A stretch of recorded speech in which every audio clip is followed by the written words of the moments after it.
नमस्कार, ॲडव्होकेट नरेंद्र माधव या चॅनलवरती आपलं सहर्ष स्वागत आहे। जसे की आपण बघतो आहोत की सध्या आपला देश जो आहे तो आपला देश हा भारतीय गणतंत्राच्या 75व्या वर्षाकडे जात आहे आणि त्याच अनुषंगाने भारतीय संविधानाला अमृत महोत्सवी वर्ष हा भारत देश साजरा करत असताना एक वकील म्हणून, एक ॲडव्होकेट म्हणून, एक लॉ स्टुडंट म्हणून किंवा एक सर्वसामान्य भारतीय म्हणून आपलं कर्तव्य आहे की भारतीय राज्यघटनेतील अमृत महोत्सवी वर्षानिमित्त काही महत्त्वाच्या गोष्टी अधोरेखित आपण केल्या पाहिजेत।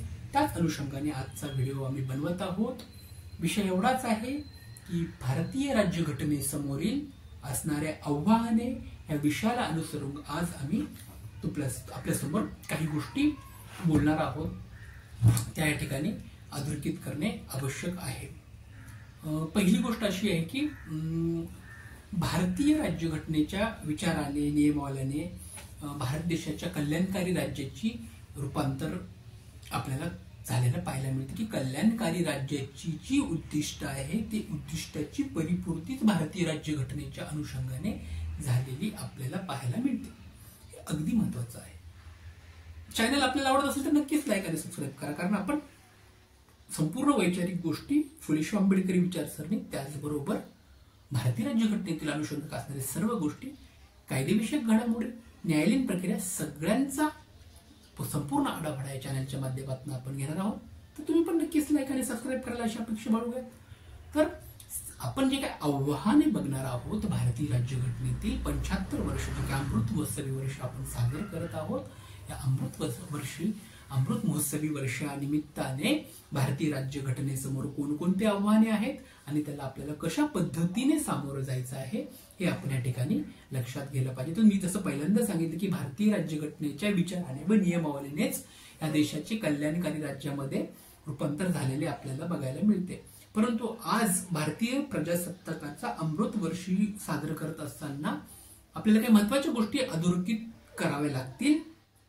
जसं की भारतीय समाज रचनेमध्ये होणारे बदल हा फार मोठा विषय आहे की गेल्या 75 वर्षामध्ये आपण आपल्या समाज जीवनामध्ये मोठ्या प्रमाणात परिवर्तन करू शकलो आहोत आणि हे परिवर्तन घडून शकत असताना आपल्यामध्ये खूप काही बदल मोठ्या प्रमाणात झालेले आहेत। परंतु हे सगळं बदल अपेक्षित असताना त्यातले महत्त्वाचे बदल आपण या ठिकाणी बघणार आहोत आणि हेच बदल म्हणजे हेच काही आव्हाने आपण भारतीय राज्यघटनेसमोरील जे काही आव्हाने आहेत त्याचाच आपण हा घेतलेला आढावा। त्यातलं पहिलं जे आव्हान आहे ते असं आहे की समताधिष्ठित समाजा रचना। आपण पाहतो की आम्ही समता संस्कार शिबिर चालवत असतो। समता उद्देश आहे की लोकशाही प्रणालीमध्ये लोकांच्या मनामध्ये न्याय, समता आणि बंधुत्वाची भावना रुजावी, ह्या व्यापक दृष्टिकोन घेऊन आम्ही समता संस्कार शिबिर चालवत असतो। तसंच हा जे समताधिष्ठित समाज रचना आहे हे भारतीय राज्यघटनेमधील सरनाम्याद्वारे समतेचं महत्त्व विषद केलं की भारतीय राज्यघटनेच्या सरनामा जो आहे त्यामध्येच इक्वॅलिटी बिफोर लॉ हे मेन्शन केलेलं आहे। परंतु सध्याच्या सर्व समाज रचनेचा अभ्यास केला असता आपल्याला ही जी समताधिष्ठित समाज आहे हे केवळ कागदपत्री असलेलं आपल्याला पाहायला मिळत आहे। कारण दुर्दैवानं असं आपल्याला म्हणावं लागतं की आपला देश आजही समतेच्या मार्गाने जेवढ्या मोठ्या प्रमाणाने प्रगती करायला पाहिजे होतं तेवढ्या दिसत नाहीये। थोड्याफार प्रमाणामध्ये किंवा बऱ्याच प्रमाणामध्ये आपल्याला विषमता ह्या देशामध्ये पाहायला मिळते। हे एक दुर्दैव आपल्याला अधोरेखित करून चालणार नाही। भांडवलशाही राजकीय धोरण या ठिकाणी सगळ्यात महत्त्वाचं की भांडवलशाही राजकीय धोरणामुळे समताधिष्ठित समाज रचनेच्या मूळ गाभ्यामध्ये बदल झालेला आपल्याला या 75 वर्षामध्ये पाहायला मिळतो की येथील जी राजकीय जी व्यवस्था आहे त्यामध्ये कुठेतरी भांडवलवादाचा झालेला उदय आपण नाकारू शकत नाही। हे फार महत्त्वाचा मुद्दा या ठिकाणी आपल्याला लक्षात घ्यायला पाहिजे। दुसरी गोष्ट अशी आहे की ह्याच भांडवलशाही व्यवस्थेमुळे गरीब आणि श्रीमंत यातील भेद प्रामुख्याने मोठ्या प्रमाणावर झालेला आपल्याला पाहायला मिळतो आणि त्यामुळे आपण बघतो की मोठ्या प्रमाणावर महिलांवरती होणारे लैंगिक अत्याचार आहेत, त्याचबरोबर महिलांवर हुंडाबळी आहे आणि महिला आणि पुरुषांमध्ये विषमता झालेली आपल्याला बघायला मिळते।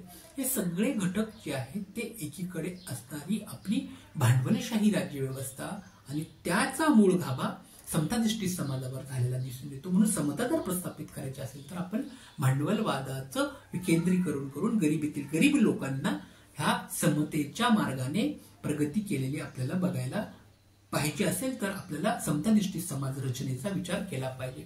दुसरा असा मुद्दा आहे की जातीभेद, की स्वातंत्र्याच्या 75 वर्षानंतरही जात वास्तव मोठ्या प्रमाणामध्ये आपल्याला बघायला मिळत आहे.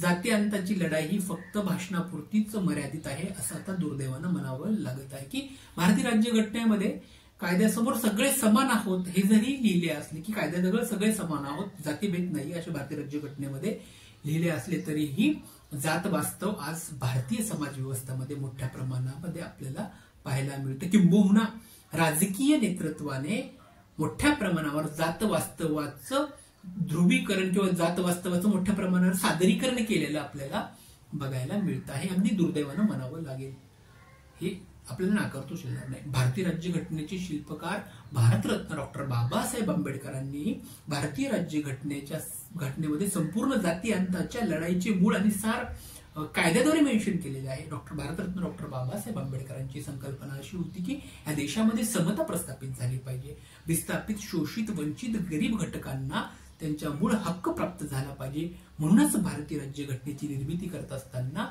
भारतरत्न डॉक्टर बाबासाहेब आंबेडकरांनी जाती अंताची लढाई सर्वप्रथम घेतली आणि कायद्याद्वारे भारतीय संविधानामध्ये संपूर्ण मूळ आणि सार लिहिलंय की बाबा जाती अंताचे सारच या ठिकाणी भारतरत्न डॉक्टर बाबासाहेब आंबेडकरांनी भारतीय संविधानामध्ये लिहून ठेवलेला आहे. परंतु आजच्या आधुनिक युगामध्ये सुद्धा मोठ्या प्रमाणावर अनुसूचित जाती, अनुसूचित जमाती, विपक्ष घटक, महिला यांच्यावरती अन्याय होताना आपल्याला बघायला भेटत आहे. हे सर्व आपल्याला नष्ट करायचं असेल तर आपण सर्व कायद्याद्वारे समान आहोत, ती समतानिष्ठ समाजरचनेची अंमलबजावणी आपण करणं अपेक्षित आहे. तेव्हाच खऱ्या अर्थाने भारतरत्न डॉक्टर बाबासाहेब आंबेडकरांनी संविधानामध्ये जे आपल्याला लिहून ठेवलं आहे त्याच अनुषंगाने आपल्याला जाणं अपेक्षित ठरेल आणि त्याच अनुषंगाने भारताचं कल्याणकारी राज्यामध्ये रूपांतर होईल असं या ठिकाणी वाटतं. दुसरं की भांडवलशाहीच धोरण जे आहे की भारतीय स्वातंत्र्याच्या नंतर आणि राजकीय लोकांनी म्हणजे राजकीय नेतृत्वांनी म्हणता येईल भांडवलशाही राजकारणाला मोठ्या प्रमाणात खतपाणी घातलेलं आपल्याला पाहायला मिळतं. की मुळात भारतीय राज्यघटनेमध्ये समतानिष्ठ समाज आहे, आपण त्याबद्दल बोललोच आहोत.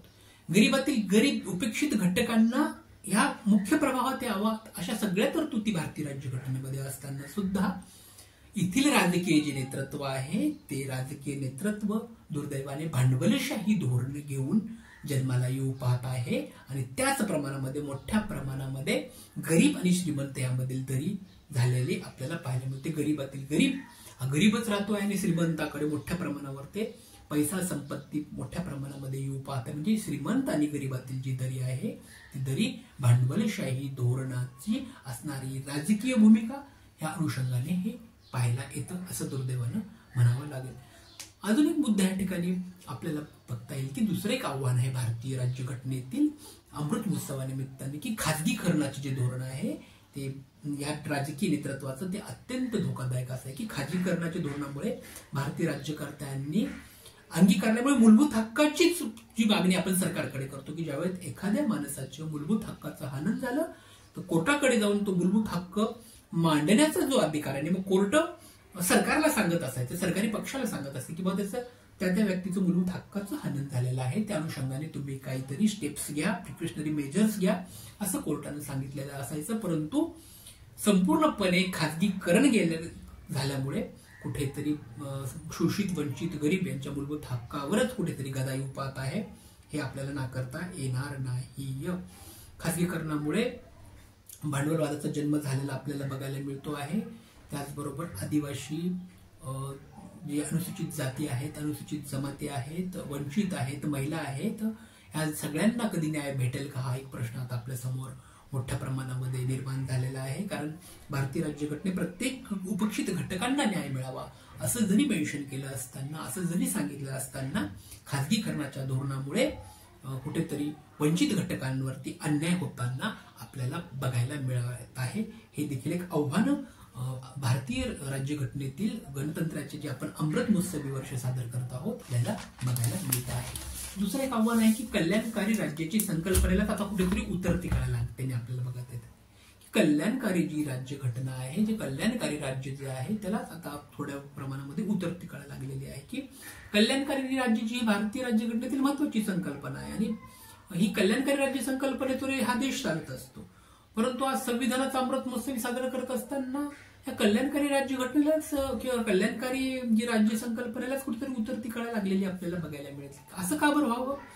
दोन गोष्टी आहेत की प्रशासन व्यवस्थेमध्ये मोठ्या प्रमाणामध्ये होणारा राजकीय हस्तक्षेप आणि त्या राजकीय हस्तक्षेपामुळे वाढणारं भ्रष्टाचाराचं प्रमाण आणि त्या भ्रष्टाचाराच्या वाढणाऱ्या प्रमाणामुळे जी राज्यशास्त्राची जी मूलभूत संकल्पना आहे की कल्याणकारी राज्य आहे, त्या कल्याणकारी राज्यातल्या संकल्पनेला कुठेतरी उतरती कळा ह्या अनुभवाने आपल्याला लागलेली बघायला मिळत आहे. तर हा जो उतरती कळा लागलेली आहे ती थांबवायचा असेल तर आपल्याला परत एकदा समता दृष्टी समाजाकडे येणं अपेक्षित आहे आणि त्या दृष्टिकोनातनं राज्यकर्त्यांनी राजकीय नेतृत्वाने त्यांची भूमिका घेणं अपेक्षित आहे असं मला वैयक्तिकदृष्ट्या वाटतं.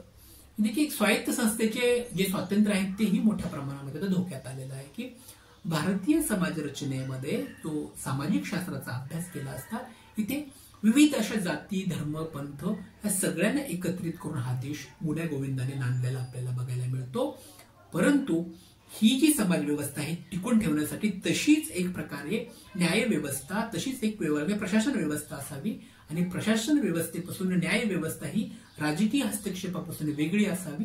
त्याचबरोबर जी प्रशासन व्यवस्थामध्ये निवडणूक आयोग आहे, पत्रकार जे आहेत हे जे आहेत त्यांना स्वायत्त संस्थेचा दर्जा देण्यात आलेला आहे. जसं की आपण म्हणतो की जे काही पोलिसांच्या चौकशी एजन्सी आहे, सीबीआय वगैरे, ईडी वगैरे हे स्वायत्त असावेत अशी जी भूमिका आपल्या भारतीय राज्यकर्त्यांच्या संविधान निर्मात्यांना वाटली. म्हणून संविधानामध्ये त्यांनी मुळात अशी तरतूद करून ठेवलेली आहे की निवडणूक आयोग आणि न्याय व्यवस्था ह्यासारख्या महत्वाच्या गोष्टी ज्या आहेत ह्या स्वायत्त असाव्यात अशी तरतूद भारतीय राज्यघटनेमध्ये असताना देखील ह्या स्वायत्त संस्थेचे स्वातंत्र्य आता काही प्रमाणामध्ये धोक्यात आलेलं आहे. या अनुषंगाने सर्व समाजशास्त्रज्ञांनी आता अभ्यास करणं अपेक्षित आहे असं वैयक्तिकदृष्ट्या मला वाटतं. कारण ह्यामध्ये होणारं राजकीय हस्तक्षेप मोठ्या प्रमाणात वाढत चाललं आहे आणि दुर्दैवानं सधन भारतीयांना किंवा सधन भारताच्या प्रगतीमध्ये हे राजकीय हस्तक्षेप स्वायत्त संस्थेचं, त्या स्वायत्त संस्थेचं जे स्वातंत्र्य आहे तेच कुठेतरी धोक्यात येऊ पाहताना आपल्याला दिसत आहे. आणि सगळ्यात महत्वाची शेवटचं आव्हान आपण या ठिकाणी बघणार आहोत की लोकशाही मूल्याची जपणूक करणं हे प्रत्येक भारतीयाचं आता कर्तव्य आहे. की सध्याच्या काळामध्ये भारतीय समाज रचनामध्ये मोठ्या प्रमाणामध्ये आमूलाग्र असा बदल होत आहे. हा आमूलाग्र बदल होत असताना प्रत्येक भारतीयाच्या नागरिकांचं असं कर्तव्य आहे की इथली लोकशाही जी मूल्य आहे त्या लोकशाही मूल्याची जपणूक करण्याचा आपल्या प्रत्येकाचा तो एक नैतिक अधिकार आहे आणि त्या नैतिक अधिकाराचं आपण प्रत्येकानं जतन करायला हवं. कारण परत दुर्दैवानं म्हणावं लागतं की लोकशाही मूल्याची होणारी पूर्णपणाने पायदळी जी तुडवल्या जाते ते संपूर्ण राजकीय होणाऱ्या हस्तक्षेपामुळेच दुर्दैवानं होत आहे.